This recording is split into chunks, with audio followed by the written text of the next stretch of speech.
I'm Dr. Amy Robbins, and welcome to Life, Death, and the Space Between podcast. I'm a licensed clinical psychologist and medium, and here we explore life, death, consciousness, and what it all means. First, I want to start by thanking my new Patreons so much. I'm going to read your names off. I won't include last names. But thank you to Ferguson, Tina, Kristen, Cheryl, Linda, Amber, Andrea, Eliza, Shelley, Anne-Marie, Patty, Brian, Catherine, Jennifer, Nikki, Sarah, Mary, JP, Janet, Deanna, and Beth. And I know I have not by name acknowledged my previous Patreon, so I will be doing that in upcoming episodes. But I cannot tell you what it means to me to have your support. Every little bit helps me so much sustain this program. It helps me. So you're helping me spread this message. And it just makes such a difference for me in terms of sustainability and what I'm able to do. So if you are not a Patreon supporter yet, please go to patreon.com, put in Dr. Amy Robbins, and you can give at any level. Even a one-time donation is wonderful. I've gotten a few of those. Thank you, Lance, if you're listening. So I just wanted to remind you all of that. Also, if you're not yet signed up for my newsletter, I do biweekly soul wisdoms. And what these are inspired channeled insights that I get sitting in meditation to really help you think about how you want to live. So please make sure to sign up for my newsletter at dramyrobbins.com. Also, make sure you're following me on Instagram and subscribing to the podcast. And if you haven't written a review about the podcast yet, I would greatly appreciate that. That helps me as I'm trying to get guests on the show. And as I'm trying to continue to build, people look at that. They want to know that there are people listening to this podcast. So anything that you can do to help, every little bit helps. If you do write a review, screenshot it, tag me on Instagram. I just love seeing and getting to know more of you. So please go ahead and do that. Also, today I have a ghost story. So if you're new to the podcast, ghost stories are your stories, my listeners' stories around their spiritual experiences. And I love that so many of you, I don't use names, I keep names out of it, but I do love that so many of you have reached out and you've said in your outreach, I was nervous to write this, or I can't believe I'm finally telling this story. And that's what I want. I want you to be able to tell stories about your experiences to help open others up to the incredible spiritual world in which we live. So if you are listening, you've been thinking about writing a ghost story, this is your chance. Write a ghost story, send it in. Typically, the ghost stories have to be about 5 minutes long, which equates to about a page and a half, 2 pages, single spaced, just to give you some idea as you're working on it. If you write something less than that, it's not likely I can use it for a ghost story. If I have several that are small, I'm thinking of combining them, but I really like to get a rich story from you. Not just like one sign that you've seen, but the background to that experience. So with that, here is today's ghost story. I've been a spiritual person since I can remember, but I wouldn't say that I grew up in a particularly spiritual household. My mom was raised Catholic, and my dad, from his words, hadn't stepped foot inside a church until he met my mom. He converted to Catholicism to be with her and to marry her inside the church, which I always thought was very romantic. My brother and I were raised Catholic, but I always felt a spiritual pull above and beyond the church. I tried a few times to ask my dad about his spiritual beliefs, but unfortunately, he always remained very diplomatic with his responses, saying that he respected my mom's tie to the Catholic Church and that he did believe there was something bigger than us, but he didn't know exactly what it was. I really wish I'd had the opportunity to have a deeper discussion with him, but unfortunately, I missed my opportunity. My dad passed away almost a year ago. The circumstances were heartbreaking, and I must provide a bit of background information. So what happened to my brother and I afterwards all makes more sense. I live abroad in Europe, and at the time my parents were visiting me. My husband and my daughter were here in Switzerland. My dad caught a rare sickness while he was here, which put him in the ICU. He was in a medically induced coma for 6 weeks before he passed away. It was the most devastating experience of my life. My mom and I stayed by his side the entire time while he was in the hospital, and my brother came to visit for a few weeks before returning to America. None of us were able to say goodbye, and he passed away while still in a coma. When my dad died, my brother drove down to our parents' house to get things in order.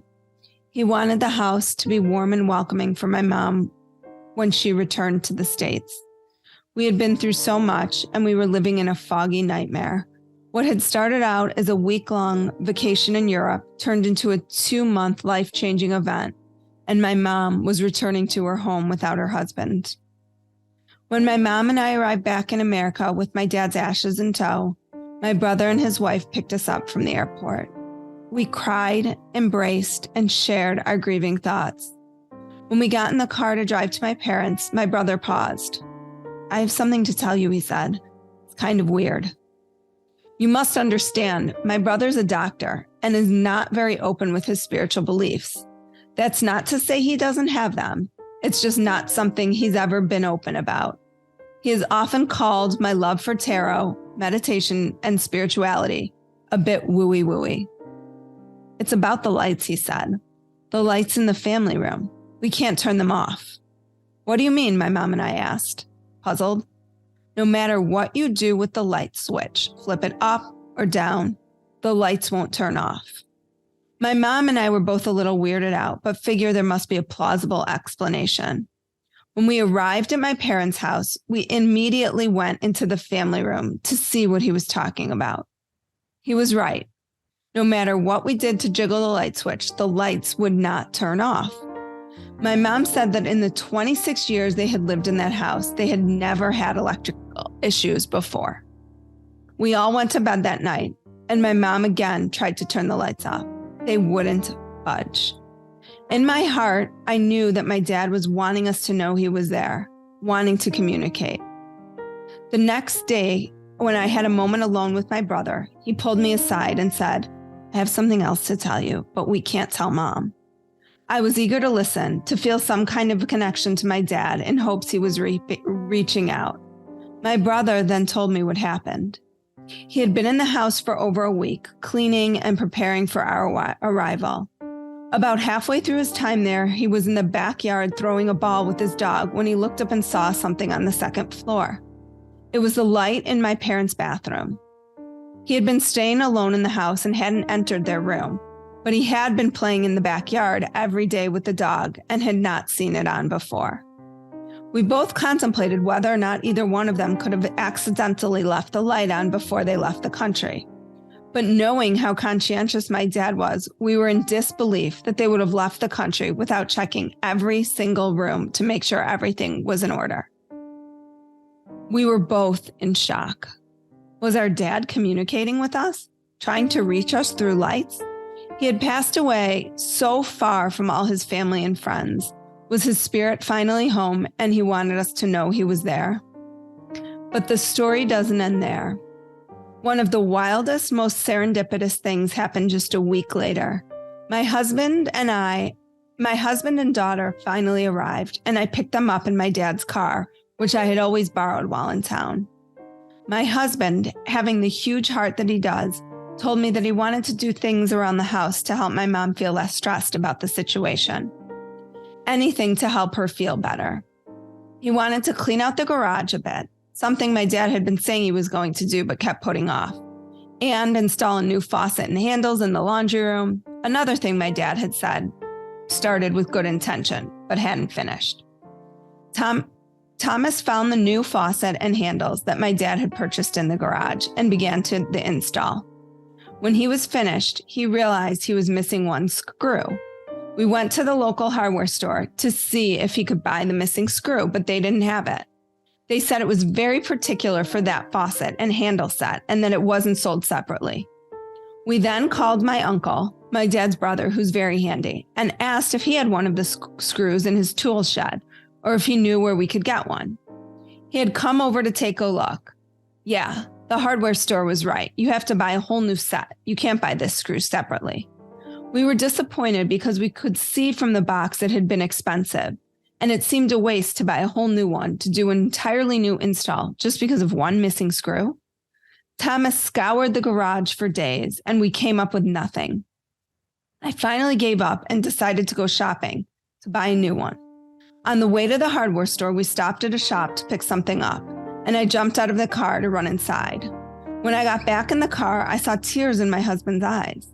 I asked him what's wrong, knowing that the last 2 months had been emotionally tiring for all of us, and it was likely he was experiencing his own suppressed grief. He opened up his hand, and inside was a tiny screw. "What is that?" I asked. "You won't believe it," he said. "After you jumped out of the car, I sat here and said, 'Jim, where on earth is this screw? Where could it be? Please help us find it.' And then I felt an instinct to open the center console of the car. Right there in the middle was a screw. 'Are you sure this is a screw we're looking for?' I asked. 'I'm 100% sure.' And he was right. Thomas and I both got teary-eyed and smiled, knowing my dad was doing everything he could to communicate with us, that he was saying, 'Thank you for taking care of my family. Thank you for taking care of my wife during this difficult time.' When we got back to my parents' house, we told my mom and she burst into tears. We also called my uncle, and he was in complete disbelief. Why on earth would this screw be in the center console of my dad's car? Why would he be driving around with an odd screw for no reason? It bewildered all of us. After a few weeks back in America, it was time to fly home. The lights in the living room were still stuck on, and my mom said she wanted to leave them that way. I didn't disagree with her. When I returned back home to Switzerland, I looked far and wide for signs from my dad, but unfortunately, I haven't received any. But a part of me knows in my heart that his soul is in America, in his hometown that he loves so much, surrounded by our loving family, and he will communicate again with us in his own way when he's ready. Thank you so much. Wow, this was a wonderful ghost story with so many different layers and pieces to it.